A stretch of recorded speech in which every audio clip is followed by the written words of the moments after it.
الحمد لله رب العالمين والصلاة والسلام على سيد المرسلين وعلى آله وصحبه أجمعين. قال الله تبارك وتعالى في كلامه المجيد والفرقان الحميد: فأعوذ بالله من الشيطان الرجيم، بسم الله الرحمن الرحيم. يا أيها الذين آمنوا كتب عليكم الصيام كما كتب على الذين من قبلكم لعلكم تتقون. صدق الله العظيم. My dear sisters in Islam, Ramadan Kareem to all of you. I pray that, inshallah, we are all maximizing this opportunity to gain closeness to Allah subhanahu wa ta'ala. I'd like to welcome you all to this webinar on the fiqh of fasting while pregnant and breastfeeding. Alhamdulillah, Allah subhanahu wa ta'ala has given us this opportunity to virtually gather for the learning of knowledge and for the remembrance of Allah subhanahu wa ta'ala. I pray that this is a means of gaining closeness to Allah subhanahu wa ta'ala, and I pray that Allah subhanahu wa ta'ala accept our time and our effort together, inshallah ta'ala. So my name is Saleha Gangat. I'm a family doctor here in Canada, and I'm a longtime student of Islamic studies. The topic that we have today is the issue of fasting in the month of Ramadan while breastfeeding and while pregnant. And as we know, as sisters, this topic is very applicable to us, right? 3 out of 4 sisters that experience pregnancy or breastfeeding will witness the month of Ramadan, and we will go through this dilemma. Do I fast this Ramadan or do I not fast this Ramadan?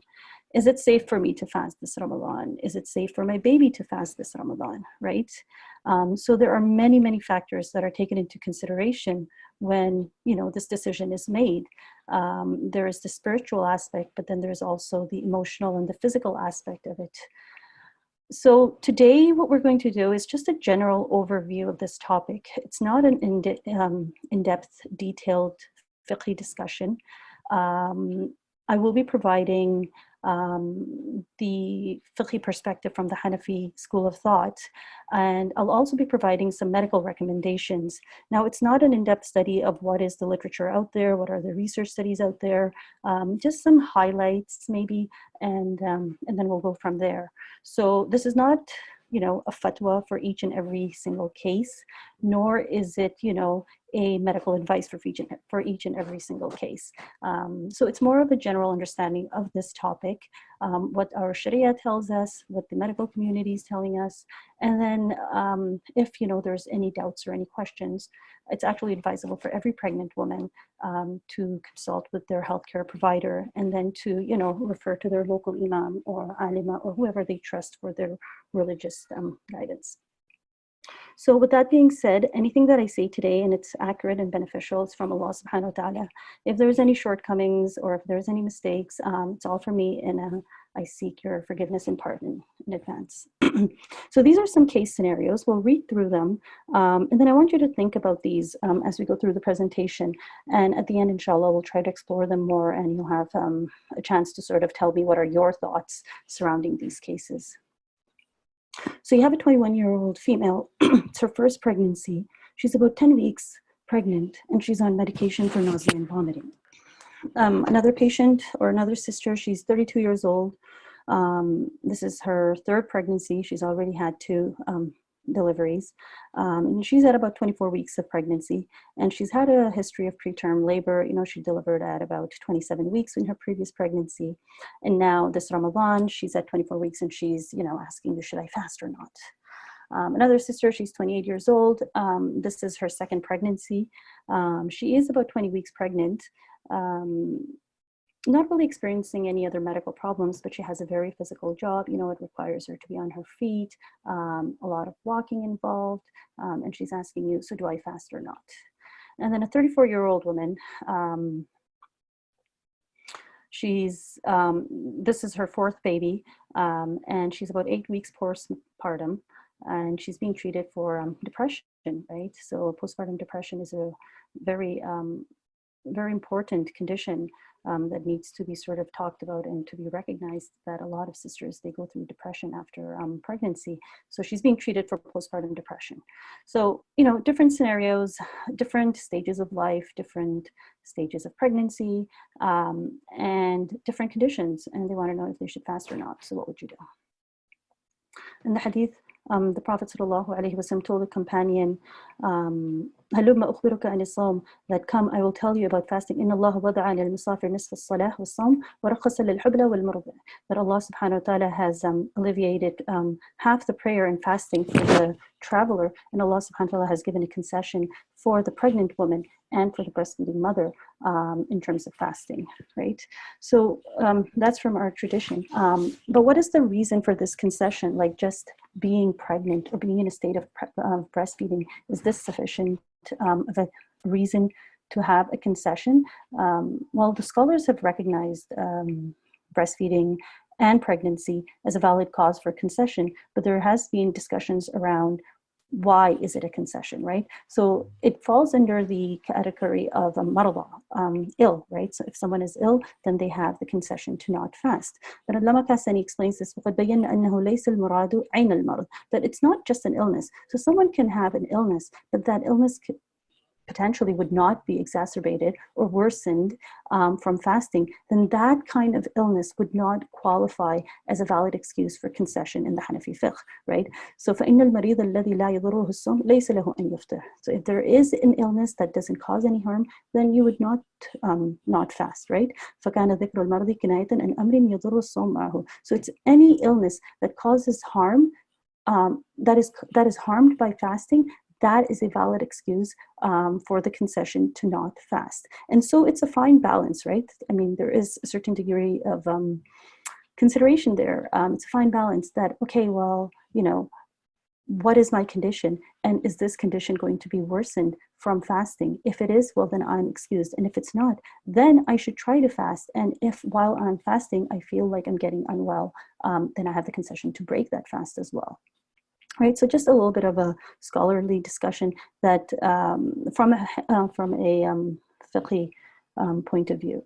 So when deciding to fast, like this is just a chart that I found, and I thought it was pretty interesting. It sort of outlines what are the hours of fasting across the world. And I think, I don't know where everyone's here from, but from Toronto, we're like fasting for about 15 hours. But then people in South Africa are like fasting 12 hours. And then there are people that are fasting a lot longer, up to 19 hours. So this length of fasting has a huge impact, right? If you're fasting 12 hours versus 18 hours, that makes a huge difference in your tolerability, on the impact that it will have on your pregnancy and on breastfeeding. And so that is one of the considerations that we take when deciding if a pregnant or breastfeeding mother should be fasting. Some other considerations that ulama consider when deciding if someone should fast or not is that, like I said, if there's if the physical condition will be worsened. So if we make this applicable to like a pregnant or breastfeeding mother, let's say a pregnant woman has preeclampsia, or a pregnant woman has nausea and vomiting in the first trimester and the risk of dehydration, or if someone has a pregnant woman has an acute urinary tract infection, hydration is very important in that case. So if their physical condition is going to be worsened from fasting, then that would be a valid cause to for concession to fasting. If someone would have a mental condition, I mentioned postpartum depression, a pregnant woman who has underlying mental health issues, fasting can have a negative impact on that. They would be exempt from fasting. Someone has pain. We know that during pregnancy, there's a lot of back pain. Someone who's postpartum may have had some complications of delivery. The pain are requiring pain medications. They would be exempt from fasting as well. And if someone has inflammatory arthritis, if they have autoimmune disorders and they're pregnant or breastfeeding, all of these require hydration, but also medications. So they would impact the decision to fast or not. So recommendations that's from a fiqhi perspective when to decide if one should be fasting or not. The recommendations from the medical community on fasting during pregnancy. So some of the recommendations that I have taken here are from the British Islamic Medical Association. We have to understand that the medical research on Ramadan and its impact on fasting, it's a very new emerging field. The studies that are there are very limited, maybe not of the best of qualities, and not very generalizable. So with that being said, there is work. So I can, maybe in the chat box, if someone can just, you know, from their knowledge, tell me what are some potential risks of fasting in pregnancy. Dehydration. Adriana's saying that dehydration and preterm labor. Yeah. So my question is, what are potential risks of fasting in pregnancy? Severe headache. Rahmina saying weakness, low milk supply. Yes. Malnutrition, nausea, decrease in amniotic fluid, dizziness, lack of nutrients to the developing fetus, baby's health and exhaustion. All right, very good. Right, so I mean, I've sort of just put it under 3 because then some of the other ones fall under those categories. So dehydration, right? So when the mom's dehydrated, it could affect the mother's health. It could cause headaches. It could cause a lot of lethargy, and weakness. It could cause other medical complications. Preterm labor is a real one. And then low birth weight, right? It could affect the baby's nutrients supply. All right, so based on the medical recommendations on fasting during pregnancy, we have patients that fall under 3 categories, right? You have patients that are very high risk, you have patients that are high risk and low to moderate risk. And like I said, that based on that and other factors, the decision will be different. So very high risk patients are severe maternal medical conditions, right? So if a mom has conditions pre-pregnancy or during pregnancy, these would all affect. So if mom has, you know, high blood pressure from before, or that is not well controlled, or she's got heart problems, lung problems, kidney problems, autoimmune disease, or she's had diabetes from before, and it's not well controlled. And these are all, you know, severe medical conditions, and the risk with these conditions and pregnancy are compounded. So it's strongly advised for these women not to fast, right? And you should, you should have a conversation. Every pregnant woman should have a conversation with their healthcare provider and discuss with them their decision or their preference to fast or not fast, and based on the advice, they can tailor that discussion, right? And then high-risk pregnancy, right? So high-risk pregnancies are like, you know, a pregnant woman who's got preeclampsia, gestational diabetes, they're on insulin. If a woman has had a history of preterm labor, that is a high-risk pregnancy. If a woman has placenta previa, a twin or a triplet pregnancy, you know, if her blood pressure is high, so she's got hypertension in a pregnancy, or if her blood pressure is staying low. I think one of the students asking about low blood pressure, right? So if your blood pressure is low, your risk of fainting, your risk of low fluids and more strain on your heart. So these are all women that are strongly advised not to fast. And so it's very important for these women to really consider what is the risk of fasting. And if there are certain conditions where the risk is very clear and your doctor is telling you that, you know, for example, your doctor is telling you that your amniotic fluid is low, or let's say you've got preeclampsia and you need to be taking your medications. If you don't, you know, we know that it could be detrimental for mom's life, actually. And then one knows, and there's a one ghalib, there is sort of you know, a confirmed knowledge that this could be very detrimental, and then if something happens, then one would actually be sinful from fasting because there is a concession there, and we're advised not to harm ourselves. The second group is high-risk patients, right? So high-risk patients are women that are in their first trimester. Even if they're healthy women, it's a potential risk because we know that the first trimester, I know that is one where, yes, women have a lot of, you know, the morning sickness, the nausea, and the vomiting, but also the first trimester is very important for embryogenesis, right? So this is when most of the fetus is being formed. The nervous system of the fetus is being formed, you know, the body, the heart, everything is being formed. And there is a lot of embryogenesis happening in this period, in the first trimester. And so the nutrient requirements are so much more in the first trimester so much more important. They may not be as much, but they're so much more important. And so it's advised that they do not fast. A woman does not fast in the first trimester. And definitely, like if a woman is having nausea or vomiting, or if she's got hyperemesis gravidarum, which is like, continuous vomiting, then she'd probably fall in the very high risk category. Also, moms that have severe maternal medical conditions are moderately severe, they fall under this category. So let's say if a mom has, diabetes, but the diabetes is well controlled, she's on oral meds, then she'd have to have this discussion with her healthcare provider. So there has been some systemic reviews of pregnancy, so for the low to moderate risk, right? So second and third trimester in healthy women, this is more if there are no other maternal complications, if, the mom has been gaining weight properly, and if the fetus has been gaining, the fetus is not small for gestational age, if there are no other medical conditions that are, contraindicating, and the mom is in her second or third trimester and she's healthy, there are no complications of pregnancy, then in this case too, one should have a discussion with their healthcare provider if it's safe for them to fast or not. What are the things that can be done to optimize fasting, right? There are some things that we can be doing before Ramadan, during Ramadan, some tests that could be done.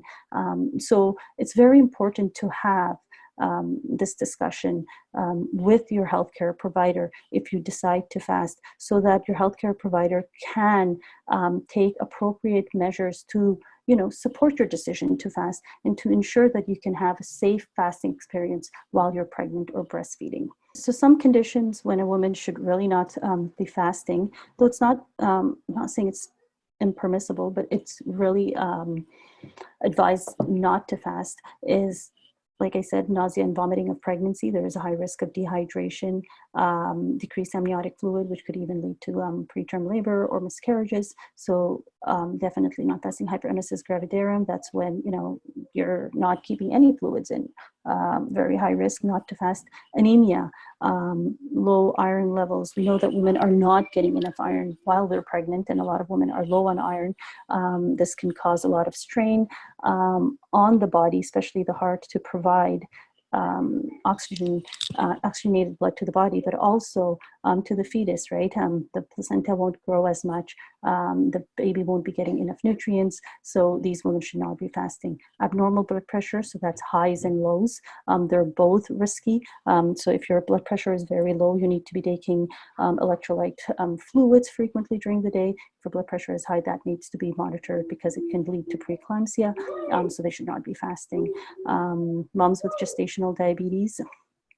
Gestational diabetes, we know that uncontrolled or poorly controlled blood sugars in moms, they can lead to large for gestational age babies. So babies that are higher in weight can lead to many complications during delivery, but also has the risk of obesity for the infant, right? So it's very important if you have gestational diabetes to not be fasting. Now there are some studies done in the Middle East that show that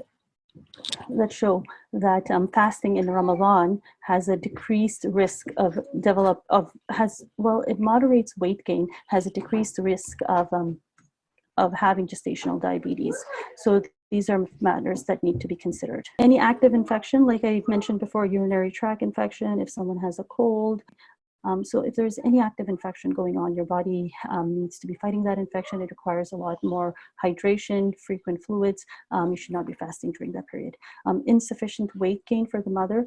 So, if you have a mom that has a low BMI, before pregnancy, she was already underweight, and now she's got, vomiting and nausea during pregnancy, and she's not gaining weight. The recommendation is, somewhere between 0.2 to 0.5 kilograms of weight gain per week.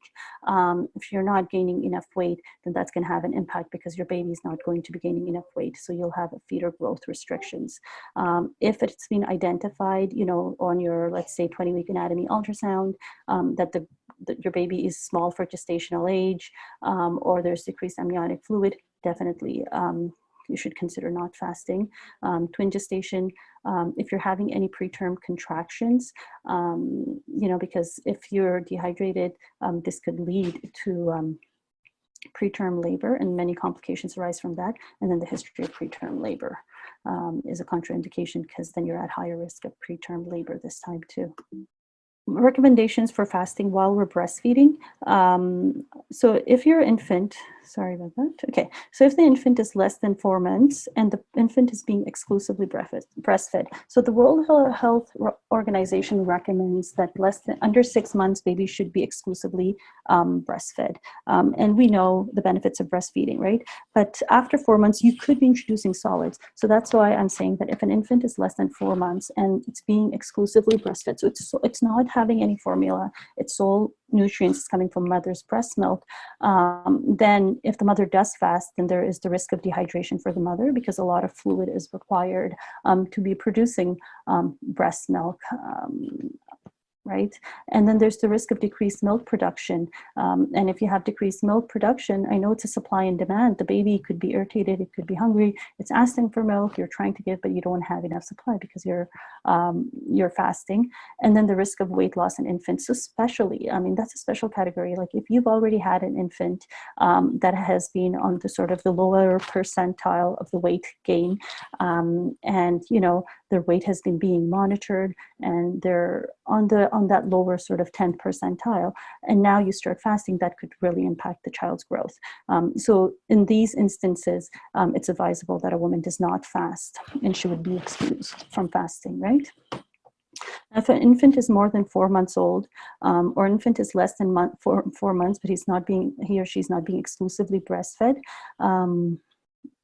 then in these instances, the infant has other sources of nutrition, but there is still the risk of decreased milk production. So let's say if the mom is like 5 months, the baby's 5 months, and the mom wishes to continue breastfeeding, and she's already been struggling with milk production. Now, if she were to fast, that dehydration would most likely, lead to decreased milk production, and possibly,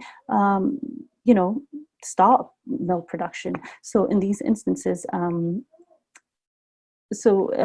here, it's still not, yes, you should be fasting. Have a discussion with your healthcare provider and what's your personal preference, and then decide based on that to fast or not to fast. And then if the third category is mother with no underlying medical conditions, in keeping with postpartum, so mother does not have diabetes, mother does not have anemia, her blood pressure, if she was hypertensive or she had preeclampsia, is now well controlled. She has no postpartum depression, she's feeling well, the infant is, like we mentioned, on other sources of nutrients, and she wishes to fast, then it's advisable that she does fast, but still to discuss that with your medical healthcare provider. All right, so for those for the clinicians in the group here, so some of the recommendations that I got, especially for the pregnancy, are from the British Medical Islamic Association. If you are interested in the fiqh of medicine, I'd recommend the Balagh Academy course on the fiqh of medicine. Dr. Rafaqat goes through sort of the different aspects that are considered in the fiqh of medicine. It's a great course to sort of increase your Islamic awareness as Muslim clinicians, so that we're providing the best care to our patients. So I have a sister here who's asking that her baby dropped weight when she was 6 months due to sickness, and her curve dropped 1 line in the chart. Now she has gone up again, but it has to be monitored to see if she is rising again. Do I fall under this category? So it's a very specific question to your situation, Sister Adriana, but if we were to apply the concepts that we learned today, one thing is your baby is 6 months, so is your baby on other sources of nutrients, right? Are you giving the baby any solids? Are they on formula or not? So this is one thing to consider. And then the other thing is to consider is the mom's anxiety level. So mental health is a real is a valid cause, like we discussed before. So what's the mom's anxiety level, right? If the mom's anxiety level is a lot more and she wishes to be breastfeeding a lot more, then obviously fasting is going to deplete her milk supply and she would be exempt. So it's more, I mean, I don't know the whole picture here, but just applying some of the principles, we could say that even if the baby is over 4 months, but there are certain conditions, there are certain situations, then the exemption would still apply, right? Because in Islam, remember, breastfeeding is for 2 years, right? So during this 2-year period, you are a murla, right? And you have the concession if there is a fear for your life or your child's life, or the health or any harm. So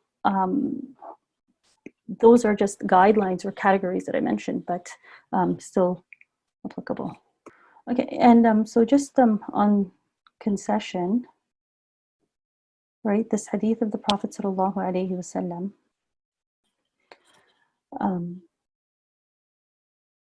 مر النبي صلى الله عليه وسلم برجل في سفر في ظل شجرة يرش عليه الماء فقال ما بال هذا؟ قال صائم يا رسول الله. قال ليس من البر الصيام في السفر فعليكم برخصة الله التي رخص لكم فاقبلوها. That a man passed, the Prophet ﷺ passed by a man while he was traveling, and you could see that, you know, the man was under shade and they were trying to sprinkle water on him. Probably he had passed out from dehydration. And the Prophet ﷺ asked that, what's wrong? And they said that, oh Prophet of Allah, this man is fasting. And the Prophet ﷺ said that it's not virtuous to be fasting while you're traveling. Allah subhanahu wa ta'ala has given you concession, so take the concession and accept the concession that Allah subhanahu wa ta'ala has given you, right? So while we are pregnant and breastfeeding, yes, we want to maximize the benefits of Ramadan. Yes, we want to fast with our family, but if there is a valid cause and the concession is there for us, then accept that concession from Allah subhanahu wa ta'ala, because concession is a blessing. All right, so I think there was a question about missed fast, right? That what do I do if I miss my fast? So the different terms that we have is qada, fidya, and kafara. So qada is making up for a missed fast in Ramadan on another day, other than Ramadan, right? So if you missed a fast or if you broke a fast for a valid reason in Ramadan, you make up that fast on another day outside of Ramadan, that is qada. Fidya, atonement, is when someone cannot fast in Ramadan and you don't have the physical ability to make up that fast afterwards, because of severe illness. And like I said, that in the Hanafi fiqh, this has to be, it's not a temporary, right? It's a permanent inability to fast. Then you would pay fidya, which is you would feed someone 1 meal for each fast missed. And then kafara, this is expiation. The compensation, so this is when you give a compensation when you deliberately break a fast in the month of Ramadan without a valid reason. So you're supposed to fast for 60 consecutive days, and if you can't, then you feed the poor 2 meals per day for, so you feed 2 meals per day for 60 days, and that is kafara, right? So we have qada, fidya, and kafara.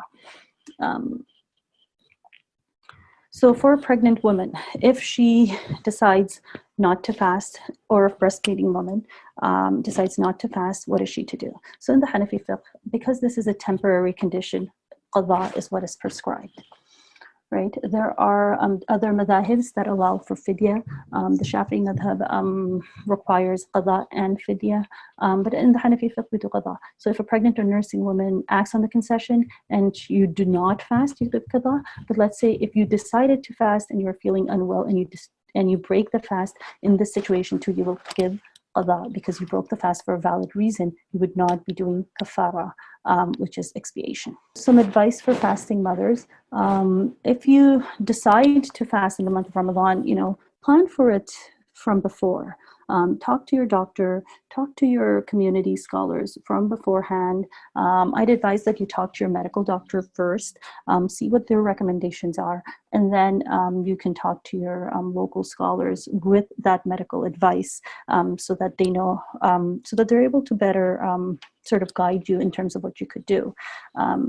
And if you do decide to fast in the month of Ramadan, like I said, at the end of the day, as clinicians, we give our recommendations, but it's not binding, right? It's the decision of the patient or it's the decision of the sister to decide to fast or not. So if you do decide to fast, right, so ensure hydration. It's very, very important important. Depending on where you are, like we saw, your fast will vary in degree. You want to take enough hydrations, especially during the hours that you're not from iftar to suhoor. You want to make sure that you're getting somewhere between 1.5 to 2 liters of water. So that requires sort of your attention to taking water regularly during those hours, right? And it's not just water. You can get your fluids from fruits, milk, other beverages. But obviously try to avoid sugary beverages.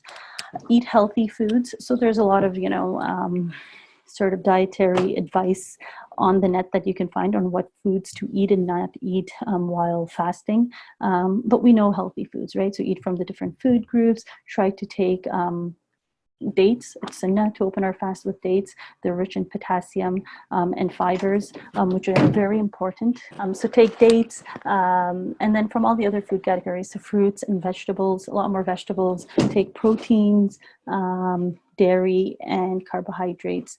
One of the things is that try to eat during the nighttime, like you would be probably eating during the day. So obviously in Ramadan, we're decreasing our food intake, but right now we have to remember that our bodies have a certain caloric requirements, right? And the fact that you're able to fast during the month of Ramadan is a huge blessing. So it's not advisable for a pregnant woman to lose any weight.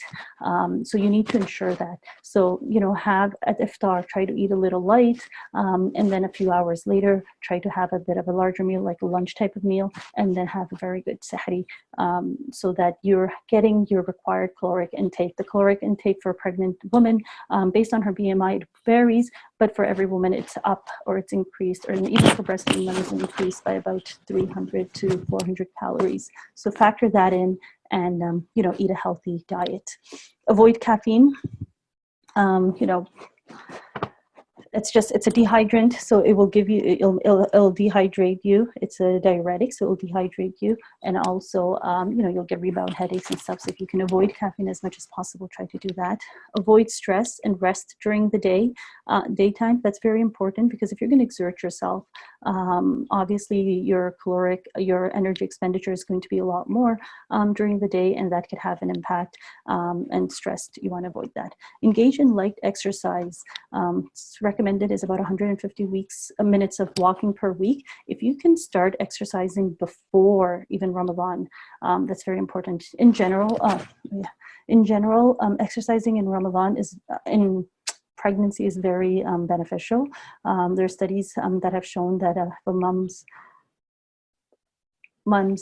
exercise in pregnancy, it facilitates the growth of the placenta, which allows for more nutrients to flow to the baby. So if you can be doing that even before Ramadan has started, then that's much better. And then in Ramadan too, try to be active, especially after iftar. Try to factor in some type of physical activity based on what is recommended for you by your doctor, and based on what is healthy and permissible for you. All right, and monitor your health and energy levels throughout the day. That's very important. So let's say you decided to fast and there's only a few hours left and you're feeling very dehydrated, or your heart is racing, because you're dehydrated, or you're feeling very lightheaded, you're at the risk of, passing out, then this is your body and it's your health and it's your responsibility. The fetus that is growing within you, you are responsible for that. So be in tune to those physical symptoms that you have, right? Even for breastfeeding mothers, like if your infant is very irritable, be in tune to that and know that, maybe it's not the best idea, right? Maybe today I need to break my fast and I'll do qada for it. Then I'll try another day. Consider fasting alternating days, right? So that you can experience Ramadan and fast, but also you can give your body that time to, provide yourself with the nutrients that you need. All right, and then remove the guilt and stigma of not fasting. So what I was saying was, there are a lot of times when people are like, oh, did you try to fast? Did you talk to your doctor? Was your doctor a Muslim doctor? I fasted and I was fine. If you fast, there's more reward for it. It's more hard for you.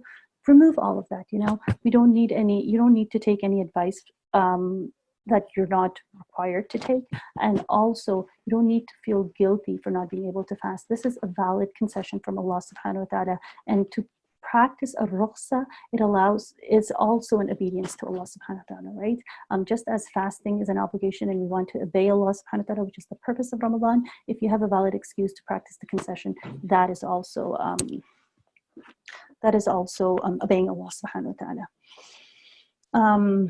But so those moms that are missing out on fasting, what would you do? Well, be hopeful for your reward from Allah subhanahu wa ta'ala, because the Prophet sallallahu alaihi wasallam has said that إِذَا مَرِضَ الْأَبْدُ أَوْ سَافَرَ كُتِبَ لَهُ مِثْلُ مَا كَانَ يَعْمَلُ مُقِيمًا صَحِيحًا. That if one gets ill or travels, they're going to get the reward of the deeds that they used to do when they were well and they were not a traveler. So you fasted all of these Ramadans, right? And you're feeling the sadness, right, of not being able to fast this Ramadan. Well, Allah subhanahu wa ta'ala will give you that reward. You need to be hopeful from Allah subhanahu wa ta'ala that He will give you that reward. So be hopeful of your reward from Allah subhanahu wa ta'ala. Don't let anyone tell you otherwise. And then there are lots of other acts of worship that we can engage in, right? Connect with the Quran. شهر رمضان الذي أنزل فيه القرآن. Ramadan is the month of the Quran. This is the time when we want to recite, we want to understand, we want to do tafakkur and tadabbur as much as we can with the Quran. We want to learn the Quran, So use this time to connect with the Quran. Seek knowledge, join learning circles. Obviously, right now would be virtual learning circles, but start a course, take a course and learn your deen, learn things that will help you grow spiritually. Engage in the remembrance of Allah subhanahu wa ta'ala. There's lots of tasbih, there's adhkar that we can do. Make dua, one of the best forms of dhikr. Make dua to Allah subhanahu wa ta'ala. Give charity, right? And these are unprecedented times. I mean, some of us may be more fortunate than others and may really be enjoying this Ramadan, this time with having all the family at home, being off work, distractions being closed, not being able to go shopping, wasting our time. So it may be one of the best Ramadans for us, but there are also people and there are also families that are struggling this Ramadan. They have lost their livelihood, there's famine, there's hunger. So give charity, make dua to Allah subhanahu wa ta'ala, and then feed iftar. So avoid guilt tripping and soliciting advice. Yeah, so these are some things, right? Did you consult with a Muslim doctor? Did you talk to your imam about this? Oh, your body will just adjust, just keep fasting and you'll be fine. Like your body will get used to it. I fasted when I was pregnant, and if I tell you, from my 4 pregnancies, the situations were very different. I remember my first pregnancy was like sometime, about 15, 16 years ago, and it was in the month of October, right? I was about 20 to 25 weeks of pregnant, and the fasts were only 11 hours long. Whereas, my next fast was in September, so still not that long. I was 25 weeks, but I was having a lot more complications with that pregnancy. And then the last pregnancy one of my last pregnancies, it was like, in July, so 17 hours of fasting, 20 to 25 weeks. I was a medical student on, hospital rotations, very demanding. So, to tell someone that I fasted when I was pregnant, you just don't know what their situation is. So not something that you want to listen to. Did you at least try? You're going to struggle making up a fast at the later time. Just get it over with. That is a lot of the time, women who have taken time off will say that, oh, it's so hard to make up the fast. And in the Hanafi fiqh, you have to do the qada, right? So sometimes, you've been pregnant, you've been breastfeeding, you've been pregnant, breastfeeding, and you may have, 30, 60, maybe 90 fasts to make up. And it's very difficult to make them up. I agree.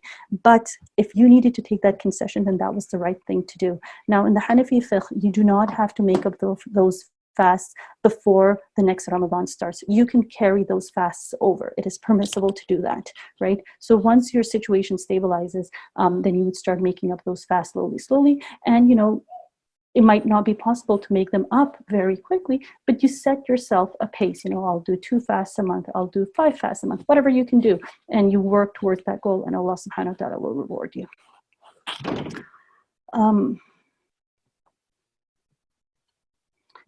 So this hadith, right? Even at the time of the Prophet ﷺ, the companions, they took concessions.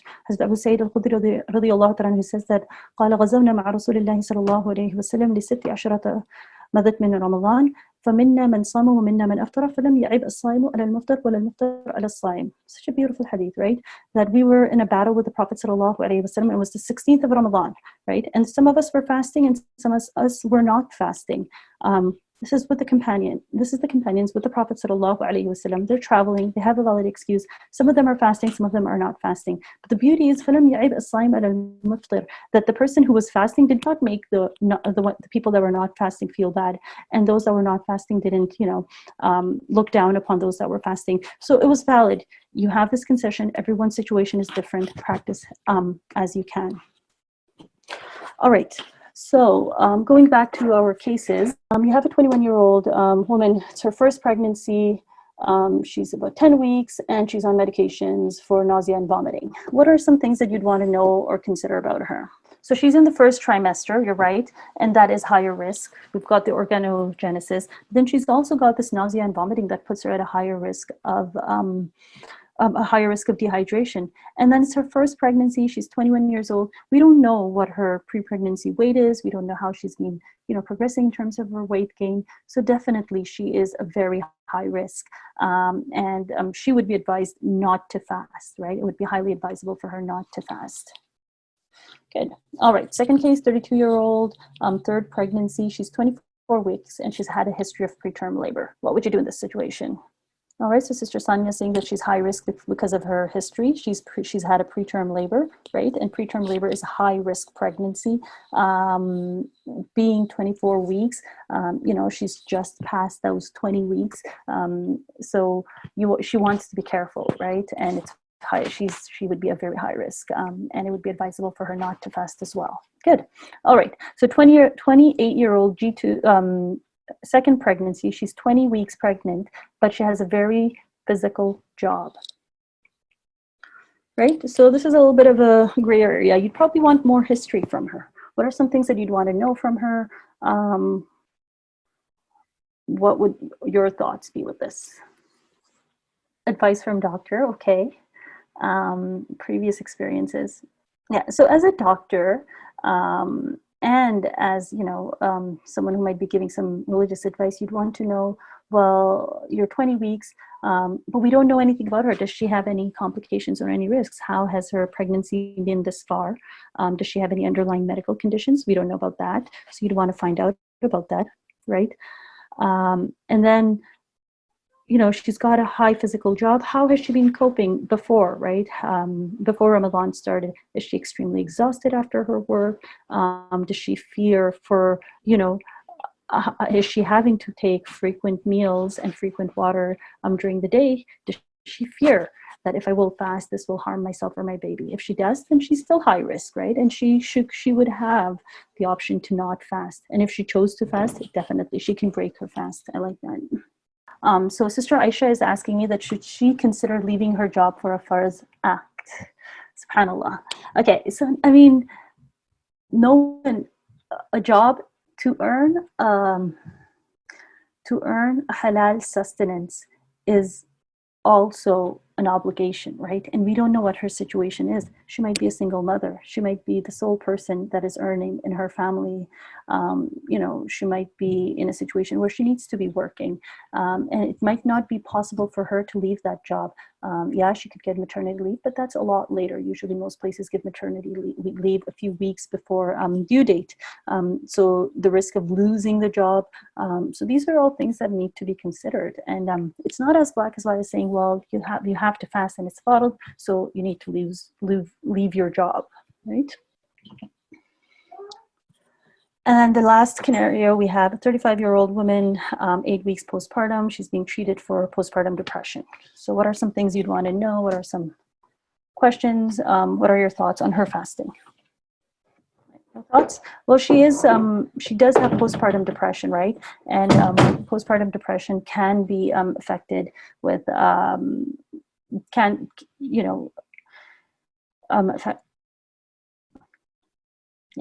So she's got a mental health condition. That's right. Sister Zainab is saying that she's got a mental health condition. She could consider fasting alternating days, depending on what the severity of her postpartum depression is.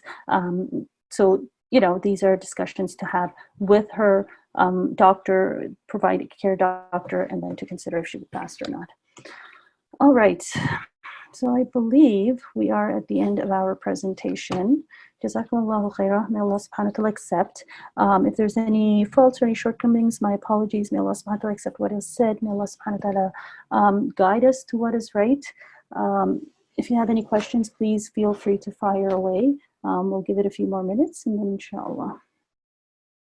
Okay, so Sister Amna is asking that if a child is under 4 months, should she give the child formula and should the mom fast? No, I would not recommend doing that because there are lots of benefits of breastfeeding your child. And Allah subhanahu wa ta'ala has given you this concession. Your child is solely being breastfed. I would recommend that you continue breastfeeding and you tailor your decision to fast or not based on what is tolerable. In most instances, when the child is under 4 months, the nutritional requirement and the demand for milk is such that especially when the fasts are like beyond 12 hours, it's difficult to fast, right?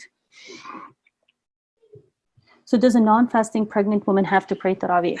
Good question. Our presentation did not cover Taraweeh, but Taraweeh is sunnah, right? So yes, there's different and sometimes Taraweeh can be very long and difficult. So there are different sort of practices that one can do, right? You can, if you're not able to stand, let's say if you're having leg swelling, it's very difficult for you, you're later in your term, you can sit and pray. But if, for someone else, they may be fasting, and after opening their fast, they may have a crash of energy and they're not able to.